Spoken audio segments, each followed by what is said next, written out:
एक modern jumbo jet, 228 लोग on board, Brazil से फ्रांस का लॉन्ग इंटरनेशनल फ्लाइट, सब कुछ बिल्कुल नॉर्मल। वेदर ठीक, सिस्टम्स एडवांस्ड, पायलट्स एक्सपीरियंस्ड, और फिर अचानक एक ऐसी साइलेंस जो आज तक एविएशन हिस्ट्री में सबसे बड़ा मिस्ट्री बन चुकी है। ना मैड डे कॉल, ना एक्सप्लोजन, ना वार्निंग, बस एक प्लेन जो अटलांटिक ओशन के ऊपर से हमेशा के लिए गायब हो जाता है। यह है एयर फ्रांस फ्लाइट 447 की कहानी।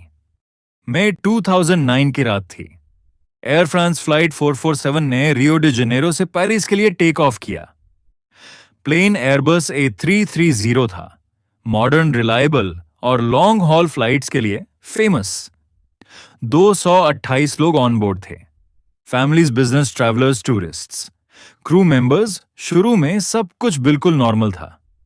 प्लेन स्मूथली क्लाउड्स को क्रॉस कर रहा था, कैबिन लाइट्स डिम थी और पैसेंजर्स अपनी जर्नी एंजॉय कर रहे थे। कॉकपिट में एक्सपीरियंस पायलट्स रिलैक्स थे। अटलांटिक क्रॉसिंग का ये रूट यूजुअली काल्म होता है। किसी को भी अंदाजा नहीं था कि ये फ्लाइट एविएशन हिस्ट्री का एक सबसे कंट्रोवर्शियल इंसिडेंट बनने वाली है। जब प्लेन अटलांटिक ओशन के ऊपर पहुंचा तो वेदर ग्रेजुअली चेंज होना शुरू हो गया। डॉर होराइजन पर एक मैसिव स्टॉर्म सिस्टम डेवलप हो रहा था। क्लाउड्स थिक होते जा रहे थे और टर्बुलेंस स्लोली इंक्रीज हो रही थी। पायलट ने रूट चेंज नहीं किया क्योंकि मॉडर्न वेदर रेडर ने सिचुएशन को मैनेजेबल शो किया, लेकिन असली डेंजर विजिबल नहीं था। असली प्रॉब्लम सिस्टम के अंदर छुप चुकी थी। प्लेन के स्पीड मेजर करने वाले सेंसर्स, पिटो ट्यूब्स, आइस फ्रीज होने लग गए। इसका रिजल्ट ये हुआ, स्पीड रीडिंग्स इनकंसिस्टेंट हो गए, ऑटो पायलट को कॉन्ट्रडिक्टरी डेटा मिलने लगा, सिस्टम कंफ्यूज्ड हो गया। और फिर ऑटो पायलट ने अपने आप डिस्कनेक्ट हो गया।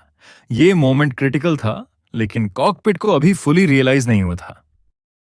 अचानक कॉकपिट में अलार्म्स बजने लगे। मल्टीपल वार्निंग्स एक साथ एक्टिवेट हो गए, speed error, stall warning, navigation mismatch. Pilots के सामने इंस्ट्रूमेंट्स अनरिलायबल हो गए। नाइट टाइम था, क्लाउड्स थिक थे और विजिबिलिटी ऑलमोस्ट जीरो। अब प्लेन मैन्युअली कंट्रोल करना था, लेकिन सिचुएशन एक्सट्रीमली डिफिकल्ट थी। एक पायलट ने इंस्टिंक्टिवली कंट्रोल लेते हुए प्लेन का नोज ऊपर कर दिया। उनका एस्टिमेशन था कि प्लेन स्पीड रिगेन करेगा, लेकिन रियलिटी उलट थी। हाई एल्टीट्यूड पर अगर नोज ऊपर जाए तो एयरफ्लो डिस्टर्ब होता है, लिफ्ट कम होती है, प्लेन स्टॉल में चला जाता है और यही हुआ। प्लेन अपनी नेचुरल लिफ्ट लूज करने लगा। अब एयरक्राफ्ट स्टेबल नहीं रहा, प्लेन हवा में होल्ड नहीं कर पा रहा था, स्पीड गिर रही थी, एल्टीट्यूड अनस्टेबल हो रहा था। कॉकपिट में कंफ्यूजन और स्ट्रेस बढ़ता जा रहा था। अलार्म्स कंटिन्यूअसली बज रहे थे। पायलट्स ट्राई कर रहे थे कंट्रोल रिगेन करने का, लेकिन फिजिक्स उनके अगेंस्ट जा रही थी। अब फ्लाइट 447 कंप्लीटली अनकंट्रोल्ड स्टेट में थी। प्लेन अटलांटिक ओशन की तरफ रैपिडली डिसेंड कर रहा था। सेकंड्स में सिचुएशन नॉर्मल से कैटास्ट्रोफिक बन चुकी थी। कॉकपिट से लास्ट अनसर्टेन कम्युनिकेशंस आए, फिर साइलेंस।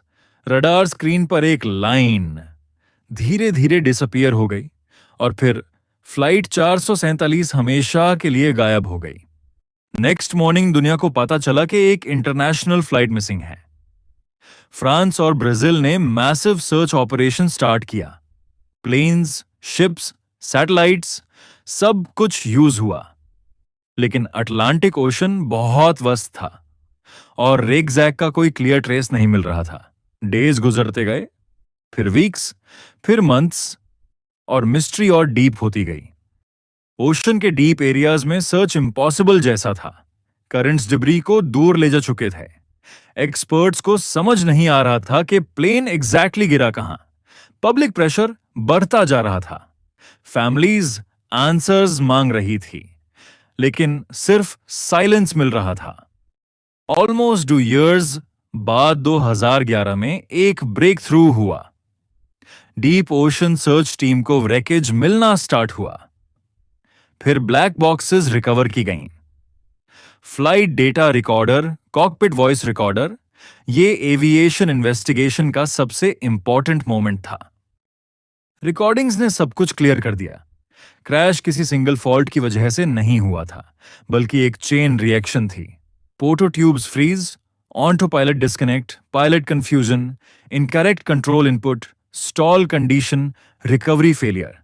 मतलब human reaction plus technical failure combined disaster. 228 लोगों की डेथ कंफर्म हुई, कोई सर्वाइवर नहीं मिला। इस क्रैश के बाद एविएशन इंडस्ट्री ने पायलट ट्रेनिंग अपडेट की, सेंसर सिस्टम्स इंप्रूव किए, स्टॉल रिकवरी प्रोसीजर्स चेंज किए। एयर फ्रांस फ्लाइट 447 सिर्फ एक क्रैश नहीं था, ये एक रिमाइंडर था कि मॉडर्न एविएशन कितनी एडवांस्ड होने के बावजूद इंसान का डिसीजन अब भी सबसे क्रिटिकल फैक्टर होता है। एक छोटी सी कंफ्यूजन, एक रॉन्ग इनपुट और एक परफेक्ट सिस्टम भी फेल हो सकता है।